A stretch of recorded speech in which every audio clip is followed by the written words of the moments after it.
नमस्ते। नमस्ते। आप लोग कौन? जी, ये घर विभोर जी का है। जी, ये घर विभोर जी का ही है, लेकिन आप लोग कौन हैं? हम उनके दोस्त हैं और ये हमारी धर्मपत्नी। दोस्त हैं, लेकिन उन्होंने तो आपके बारे में कभी बताया नहीं। वो विभोर जी हमें बहुत अच्छे से जानते हैं। अगर वो घर पे हैं तो आप बुला देंगे उन्हें? जी, आप लोग रुकिए यहाँ पर, मैं एक बार उनसे बात करके आती हूँ। जी ठीक है। सुनिए, बाहर ना आपसे कोई मिलने आया है। कौन मिलने आ गया भाई सुबह सुबह? पता नहीं, लेकिन आपको दोस्त बता रहे हैं उनका। दोस्त है? जी। अच्छा, तो अंदर बिठाओ, मैं आता हूँ। ठीक है।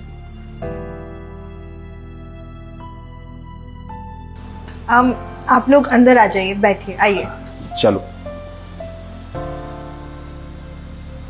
आइए। आप लोग वहां बैठ जाइए सोफे पर। जी।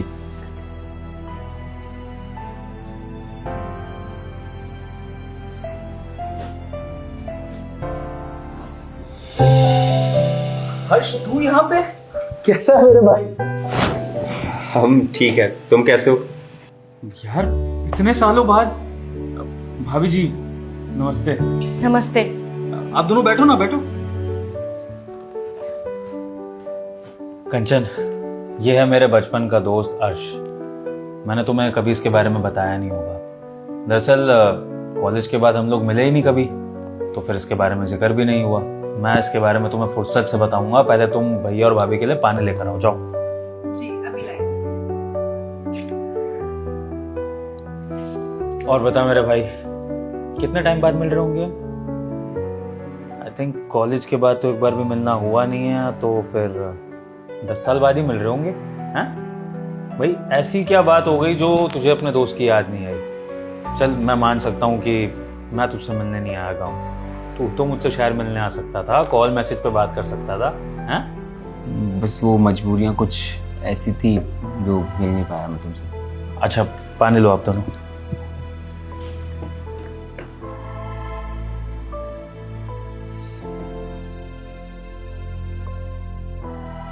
कंचन, ये जो मेरा दोस्त है ना, ये सिर्फ दोस्त नहीं है, मेरा भाई है। हाँ, तुम्हें देखकर अजीब लग रहा होगा कि कभी जिक्र नहीं किया, कभी मिले नहीं तुम्हारे सामने, और मैं बातें इतनी बड़ी बड़ी कर रहा हूँ। यार, पता नहीं क्या हुआ, कॉलेज के बाद ऐसी परिस्थितियां बन गई कि एक दूसरे से मिलना ही नहीं हुआ। लेकिन हर्ष, अभी तू कह रहा था ना कि कोई मजबूरी थी जिसकी वजह से तू मिल नहीं पाया था। क्या मजबूरी थी भाई? कोई बात, कोई हादसा, कुछ हो गया तो बता मुझे। अरे नहीं नहीं, ऐसी कोई बड़ी बात नहीं है। बस तुम समझ सकते हो ना कि परिवार की कुछ चीज़ें होती हैं जो, और अब तो शादी भी हो गई है, तो पहले जैसी बात नहीं रही। अच्छा हाँ, शादी से याद आया भाई, शादी कर ली और अपने बेस्ट फ्रेंड को नहीं बुलाया। पता है मुझे कितना बुरा लगा था तेरी शादी का सुनकर। मुझे दूसरे दोस्तों से पता लगा कि अर्श ने शादी कर ली है। अब इसमें क्या मजबूरी हो सकती है भाई? शादी तो खुशी का ओकेजन होता है, इसमें कौन सी मजबूरी थी जो तूने अपने दोस्त को नहीं बुलाया? इसका जवाब दो।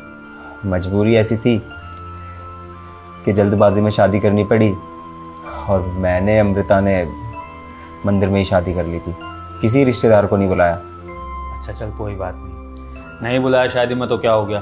मेरे भाई की शादी हो गई, उसको अच्छी भाभी मिल गई, मेरे लिए इतना ही बहुत है। तो खुश है ना अपनी शादी में? बस मैं इतना ही चाहता हूँ। अच्छा ये बता कि काम धंधा कैसा चल रहा है? सब ठीक है? क्या काम कर रहा है तू आजकल?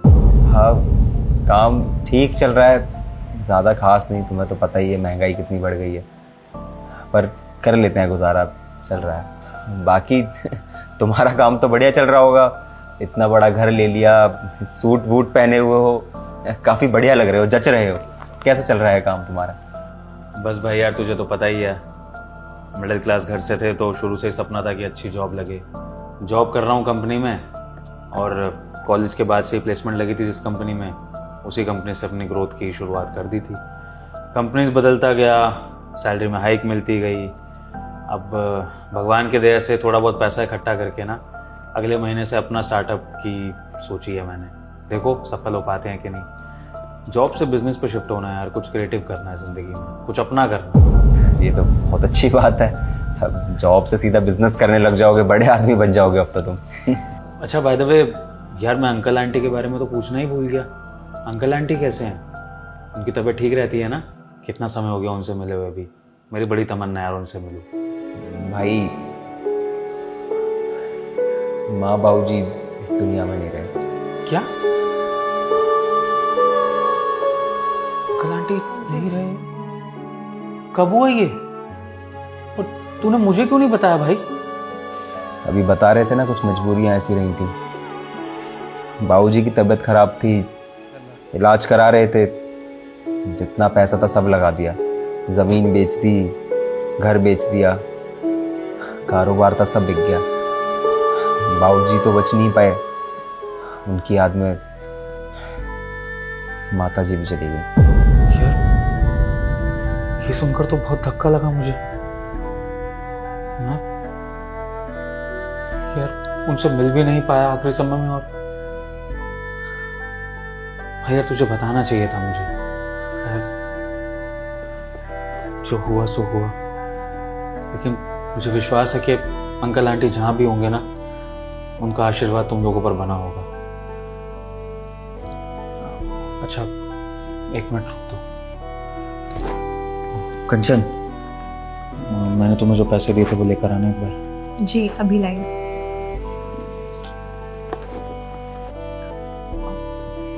जी लीजिए। ये पकड़। अरे नहीं नहीं भाई, हम तुमसे ये पैसे नहीं ले सकते। हमें पैसे नहीं चाहिए, बस हमें तो तुमसे मिलना था। हम चले आए गांव से मिलने के लिए। पकड़ना, तेरा दोस्त कुछ बोल रहा है उसको समझ। ये रख ये गड्डी। मैं जानता हूँ तेरे को इन पैसों की ज़रूरत है। ये पैसे रख, अपनी ज़रूरतों को पूरा कर। अमृता तुम समझाओ ना विभोर को। ये समझ रहा है कि हम पैसे लेने के लिए आए हैं। हमें पैसों की ज़रूरत नहीं है, हम पैसों के लालची नहीं है। हाँ हाँ भाई साहब, पैसे रहने दीजिए।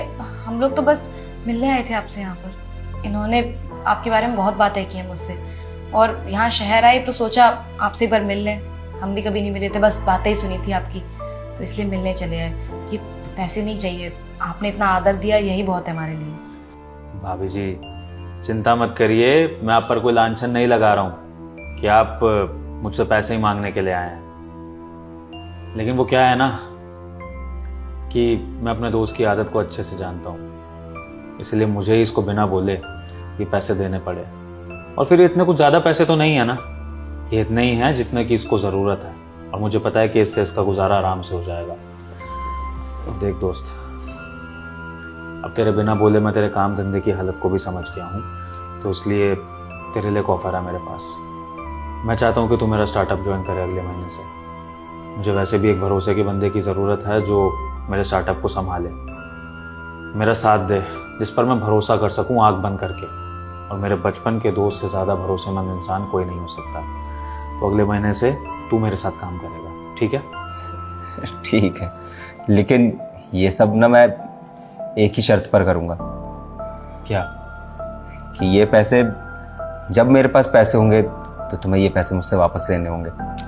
ठीक है मेरे खुददार दोस्त, तुझे जब सही लगे तब ये पैसे मुझे वापस लौटा दियो। लेकिन फिलहाल तुझे इन पैसों का सही उपयोग करके अपने घर की कंडीशन को ठीक करना है, और उसके बाद अगले महीने तुझे मेरे साथ आना है, काम धंधा स्टार्ट करना है। मैं तुझे सारा काम धंधा समझाऊंगा। जैसे बचपन में साथ में पढ़ाई लिखाई करी है ना, अब वक्त आ गया है कि साथ में दोनों तरक्की करेंगे, दोनों अपने हालातों को सुधारेंगे और ज़िंदगी में आगे बढ़ेंगे, और दोबारा कभी पीछे मुड़ के नहीं देखेंगे। समझा?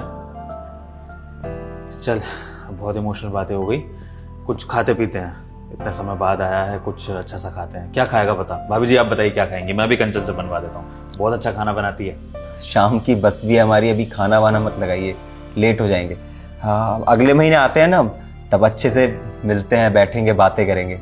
अभी गाँव जाना ज़रूरी है। चल ठीक है, ख्याल रखियो अपना, मिलते हैं अगले महीने।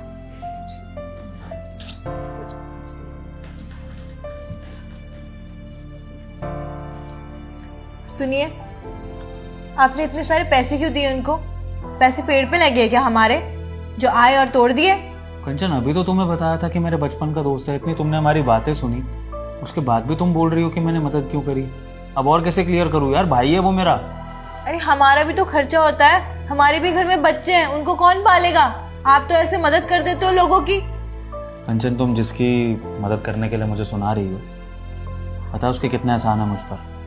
अगर आज वो नहीं होता ना तो मैं नहीं होता, तुम नहीं होती, ये घर नहीं होता, हमारा परिवार नहीं होता। उसके पिताजी ने मेरी उस समय पे मदद करी थी जब मैं लाचार था। जब छोटा था ना, स्कूलिंग चल रही थी, तब मेरी माँ की तबीयत बहुत ख़राब थी और पिताजी का सारा काम धंधा ख़राब हो गया था और जो कुछ भी हमारे पास था वो माँ के इलाज में लग गया था। नौबत ये आ गई थी कि मुझे शायद अपना स्कूल छोड़ना पड़ता। तब इसके पापा ने मेरी सारी एजुकेशन का खर्चा उठाया। क्यों? क्योंकि हम दोनों परिवारों की तरह रहते थे। हमारे माँ बाप एक दूसरे को अपना बच्चा मानते थे, तो इसलिए अंकल ने अपना दूसरा बेटा समझकर मेरी सारी एजुकेशन का खर्चा उठाया। सिर्फ स्कूल ही नहीं, कॉलेज तक का भी। और उन्हीं की बदौलत मैं इस मुकाम पर पहुंचा हूँ कि आज मैं इतने बड़े घर में बैठा हूँ, तुमसे मेरी शादी हो गई है। और कंचन, मुझे नहीं लगता कि हमें किसी का एहसान भूलना चाहिए। चलो, मानता हूँ कि तुम मदद करने से मना कर रही हो, लेकिन ये तो मदद नहीं थी, ये तो मैंने एहसान चुकाया है। और ये पैसे कुछ भी नहीं है।